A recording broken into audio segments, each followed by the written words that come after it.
Any cultural institution in the 21st century is trying to do the best it can, not only to raise money, but to raise consciousness about the institution itself. And what better way than to use the technology of our time by broadcasting the concerts, the special features, the interviews. We have a chance to reach an audience far beyond that comes to our performances at Orchestra Hall. Live from Orchestra Hall is an unprecedented effort among American orchestras to reach out and find a new audience in the digital space online. And for the DSO, there's some pretty clear reasons why we're engaged in this work.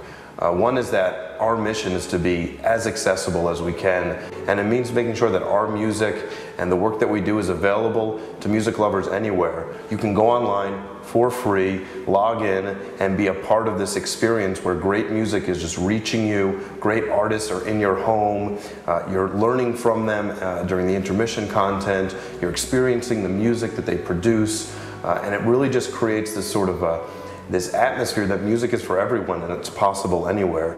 The webcasts that we do here at the DSO have been really exciting. We've enjoyed it very much.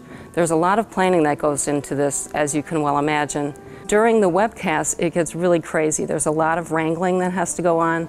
You have to get the soloists, you have to get the people from outside the building and have them all lined up.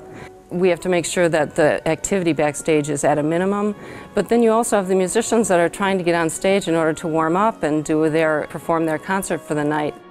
Well, the biggest responsibility for a director is to select the correct shot. That's true in sports or music or anything. I have one handicap, however, in this position because I don't read music, and we have a marvelous guy who is a conductor himself. I have to prepare the scores so I can tell the director, the webcast, which instruments are coming up. I have to pace the cues very carefully so the cameras, they have enough time to get to the instruments and the director has time to place all of them. Any director will tell you he doesn't have enough cameras. We usually shoot this show with 4 cameras, and we've put them in different places. Some in the balcony, one up in the center middle, very high, and a camera on stage. Sometimes it happens to me that when I watch some of the videos of that on the iPhone app, I say, wow, it looks so easy, right? You see the instrument that is playing and all that, but there is a lot of work behind the scenes, right? I have to mark my score.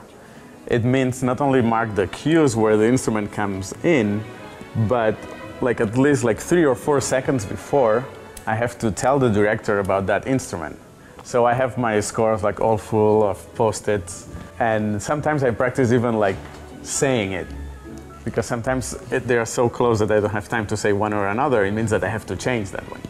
On show night, the control room can be as silent as a library to screaming and yelling, and we could be louder than the musicians on stage depending on what we're trying to get done and show on camera and communicate to the camera guys up above us. I think what makes Live from Orchestra Hall and our webcasts so special is that not only do we have a great artistic product combined with great global access, it's free for anybody to watch, but we also have real-time interaction with our audience on Twitter and through our online real-time program notes.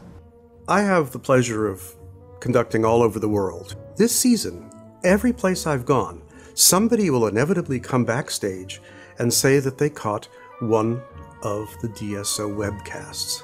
We've received an amazing amount of feedback from people all over the world, and from music students to other professional musicians, and the reactions have been overwhelmingly positive about the webcasts. A few weeks ago, when I was conducting in Pittsburgh, it was the same day that Nene Järvi was conducting here in Detroit, but our concert in Pittsburgh started 1/2 hour earlier. At intermission, I got up my phone, clicked on the DSO app, and started watching our concert from here, as did several members of the Pittsburgh Symphony who came in and were completely blown away by what is done. I think it's really interesting to meet the different musicians. You know, we kind of get to know the DSO musicians, which are people that we don't need to really get to talk about or talk with a lot. So it's nice to get to know them, and it's also really exciting to meet all the various soloists from around the world that come here and perform. I come from not necessarily a standard musical family. My dad's a great singer, my mom loves music, but in terms of what I do on stage and the orchestra and my training, they don't know, or they maybe don't realize exactly how much work goes into what I do on stage. Outside of rehearsals, which can range anywhere from 20 to 30 hours a week with the full orchestra, and I'm sure it's the same with the technical crew putting together the web broadcast. It's the time, there's a lot of planning. There's a lot of people on stage. There are a lot of variables that can happen when you have 90 people working together to do a concert every weekend. The fact that we've done and accomplished so much in such a short time in reaching this new audience and some old friends attests to the power of the webcasts.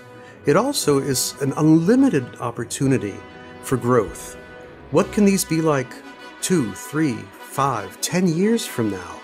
I think our job is to be in the forefront, the leadership role in what an orchestra can do to redefine how it reaches its audience.